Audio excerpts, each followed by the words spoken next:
신속하고 정확한 부동산 정보를 전하는 신정부 채널의 서우현입니다. 자, 오늘은 평택 고덕 국제신도시에 최초로 분양하는 생활형 숙박시설 레지던스 센트럴 하이브에 대해서 알아보도록 하겠습니다. 자, 요즘 생활형 숙박시설 난리 났습니다. 아주 그냥 인기가 폭발입니다. 자, 어느 정도냐? 작년에 분양했습니다. 평촌 푸르지오 센트럴파크 같은 경우에 경쟁률이 121대 1. 제가 대학교 들어갈 때 경쟁률 1.7대 1을 못 들었습니다. 근데 평촌 푸르지오 센트럴파크 경쟁률이 121대 1. 아직 놀라시긴 이러세요.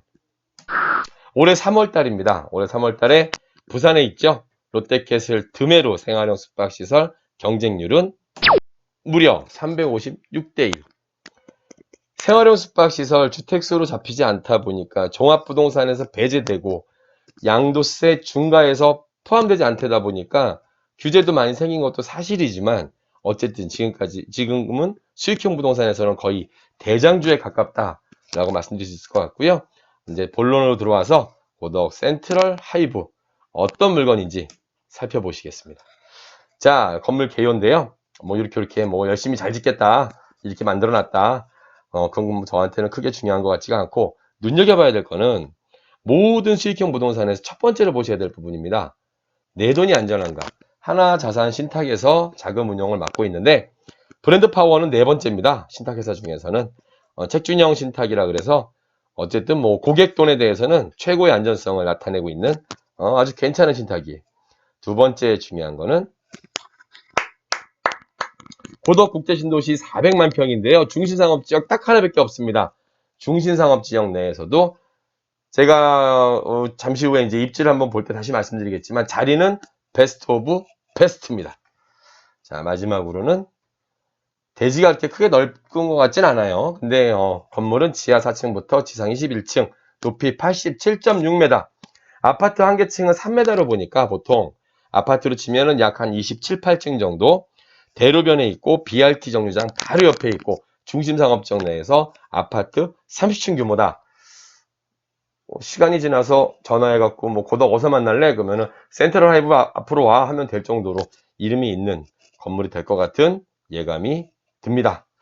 자, 다음은 타입 무지하게 많이 만들어놨네요. A부터 I까지. 근데 다 보실 필요는 없을 것 같고요. 여기서 제일 세대수 많은 거 A 타입이네요. A 타입. 전체 321개 중에서 183개니까는 그건 절반이 넘네요. 바닥 면적은 약 7평 정도. 분양 면적은 16평. 서비스 발코니 면적이 조금 더 있겠죠. 그 다음으로는 장애인분을 위한 C타입 같은 경우도 몇 개 호실이 있고, 복층으로는 54호실이 준비가 되어 있네요. 1층부터 5층까지 상가가 있다 보니까 이 층고가 높은 것 같아요. 상가 층고는 일반 층고보다 좀 높거든요. 그래서 이렇게 구성이 되는구나. 먼저 살펴봤습니다.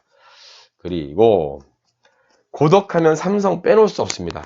400만 평 땅덩어리에 무려 120만 평이 삼성 캠퍼스 고덕인데 우리나라는 물론이고 아시아를 넘어서 세계에서 제일 큰 삼성 캠퍼스로 유명한 곳입니다. 이게 왜 이렇게 중요하냐? 우리 지도를 한번 살짝 보면서 말씀을 드릴게요. 준비 오늘 단단하게 했습니다. 아주 그냥. 자, 여기 아래쪽에 보시면 삼성전자 보이시죠? 삼성전자 보이시고 우리 센트럴 하이브 위치를 한번 다시 체크해 드릴게요. 센트럴 하이브가 어디 있냐면은 바로 여기 메인 도로 바로 우측에 요 자리에 들어오게 됩니다. 거리상으로는 한 1km 정도 돼 보이는데 삼성전자에서 몇 명이 일하느냐 크게 중요하지 않아요. 삼성전자 협력사분들이 그 동네를 다 먹여 살리기 때문에 삼성전자가 들어갔다.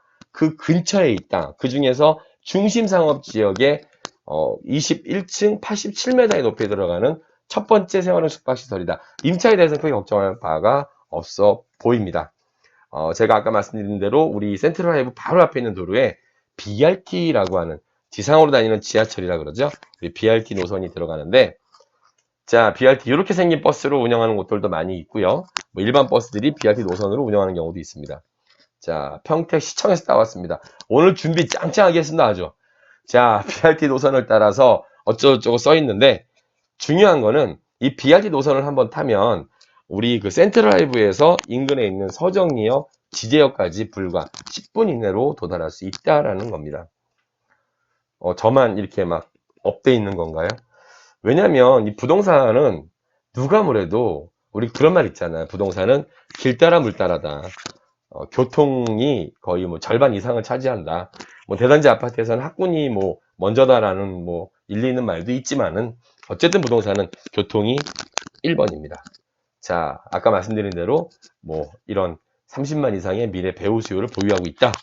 그러니까 임차에 대해서는 걱정하지 마라. 와서 분양만 받으시면 뭐 어마어마한 임차 수요가 대기하고 있다. 뭐 틀린 말은 아닌 것 같습니다. 자, 마찬가지 여기 평택시 전체가 지금 인구가 여러분들 보시면 좀 깜짝 놀라실 텐데 요거 호갱노노라고 하는 사이트거든요. 여기서 인구수 파악이라는 게 있어요. 지금 보이시는 거에서 빨간 줄은 이 도시에서 이 도시 사람들이 외부로 나간 거, 파란 줄은 외부에서 이 도시로 들어온 거.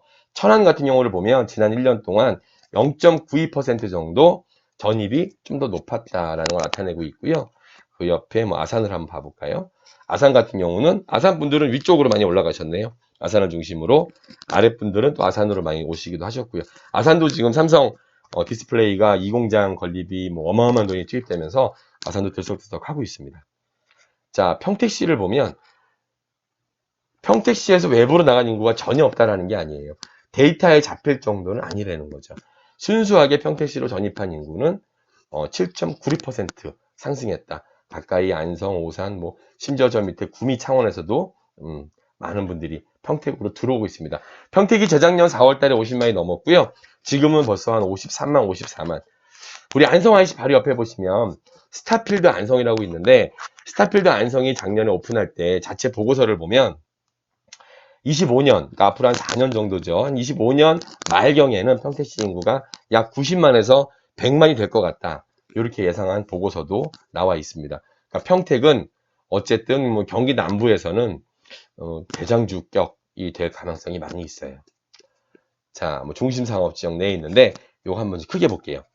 중심상업지역 내에 있다는 거 굉장히 중요한 거예요. 일단 상업지역이 여러 군데 몇몇 군데 있어요. 근데 중심상업지역이라는 건 뭐냐면 많이들 아실 거예요. 많이들 아시는데 먹거리, 즐길거리, 놀거리들 중에서 조금 더 깊은 유흥들이 다 모일 수 있는 곳. 그러니까 여기 흔히 말해서 이제 뭐 원스톱 거기만 차 끌고 거기만 한번 딱 도착하면 거기서 뭐 새벽녘까지 지금 코로나 때니까 안 되지만은 이 시기가 지나고 나면 그 지역 내에서 모든 게 놀고 먹고 즐기는 건 다 해결할 수 있는 그런 곳이 중심상업지역입니다. 평택 고덕 국제신도시 400만 평 내에서는 딱 한 곳밖에 없답니다. 없답니다.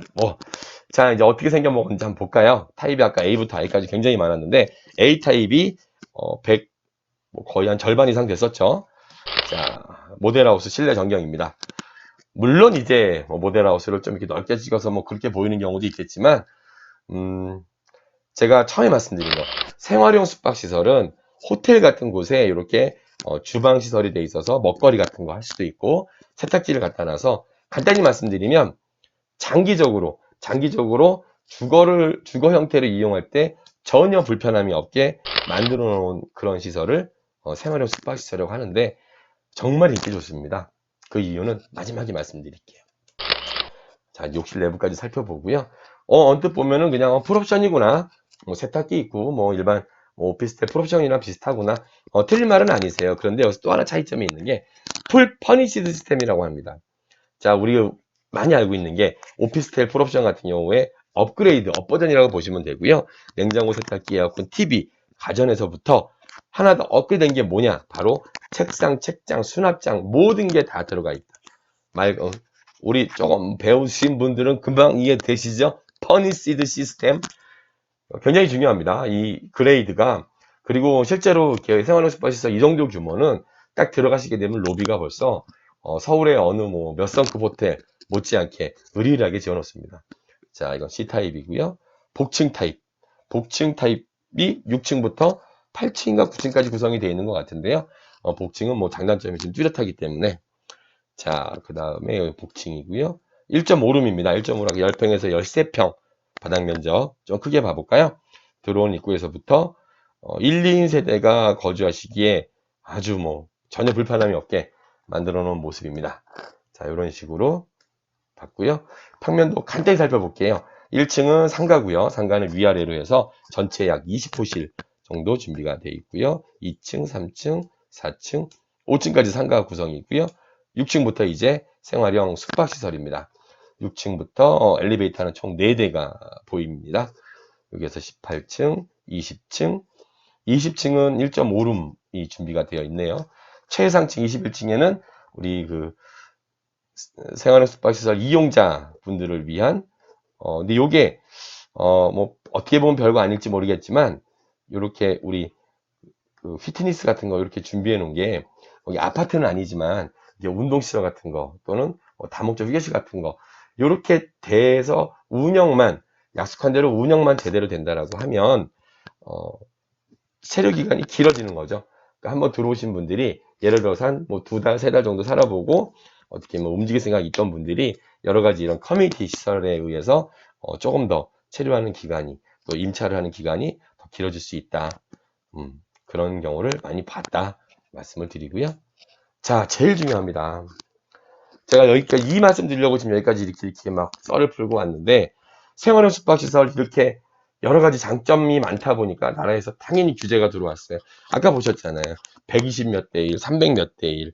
당첨만 되면 당첨되는 순간 프리미엄이 뭐 기본 몇 천에서 심지어는 억대까지 올라가기 때문에 아파트도 아닌 것이. 그러니까 여기 보시면 규제 전, 규제 후로 나와 있는데 다른 것들은 대부분 대동소이예요. 제일 중요한 부분 한번 볼게요.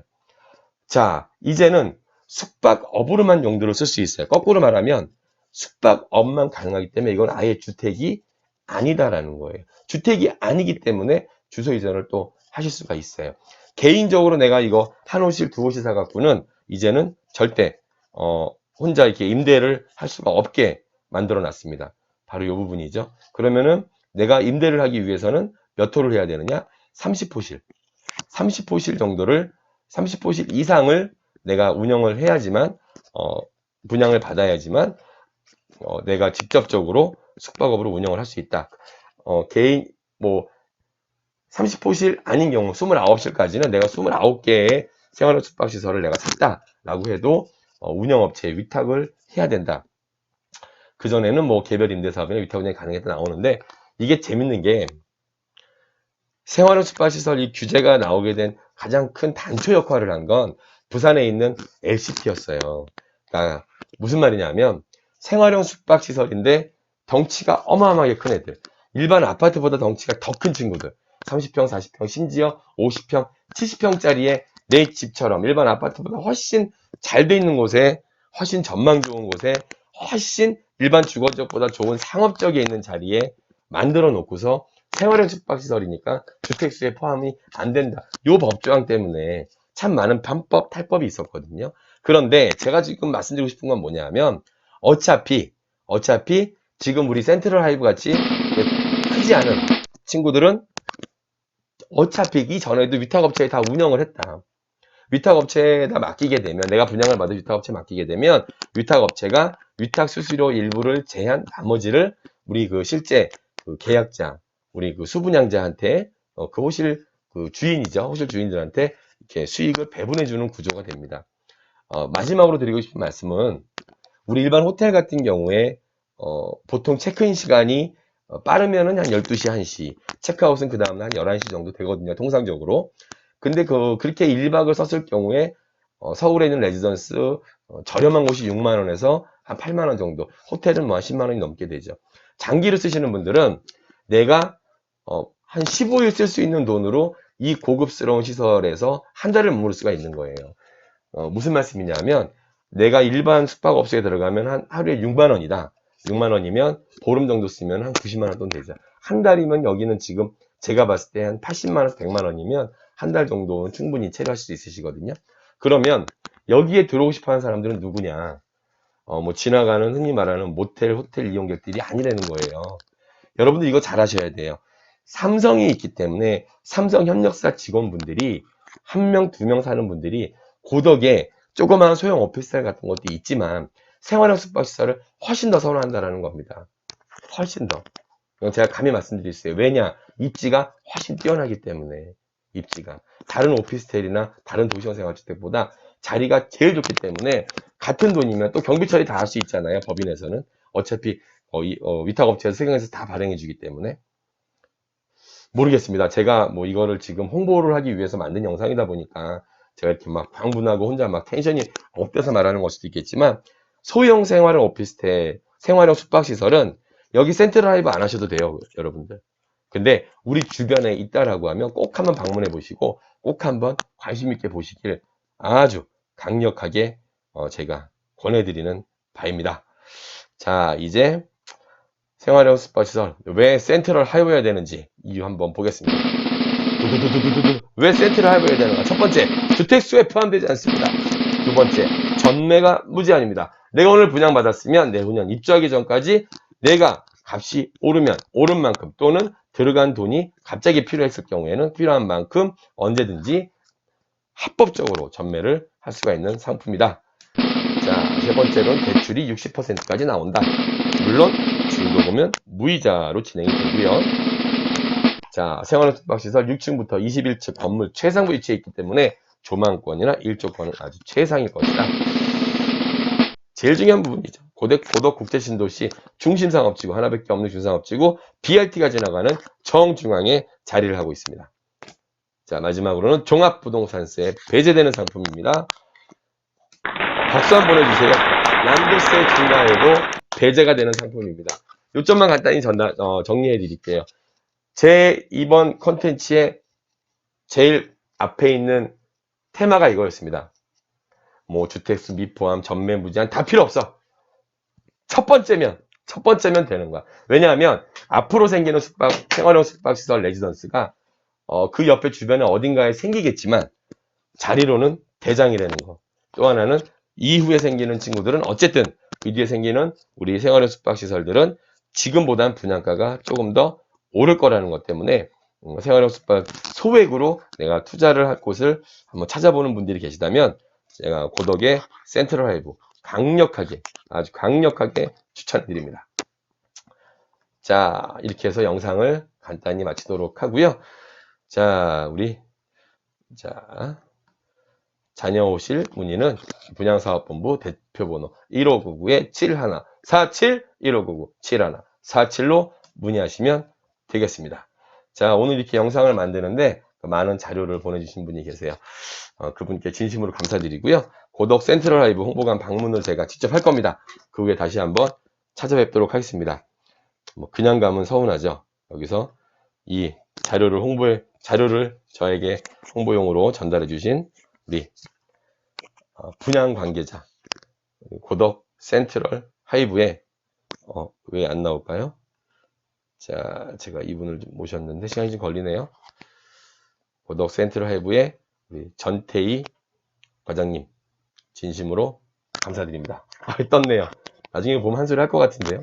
어쨌든 전태희 과장님 감사드립니다. 자, 홍보관 찾아뵙고 또 인사를 드리도록 하겠습니다. 자, 지금까지 신정부 채널의 서우현이었습니다. 감사합니다.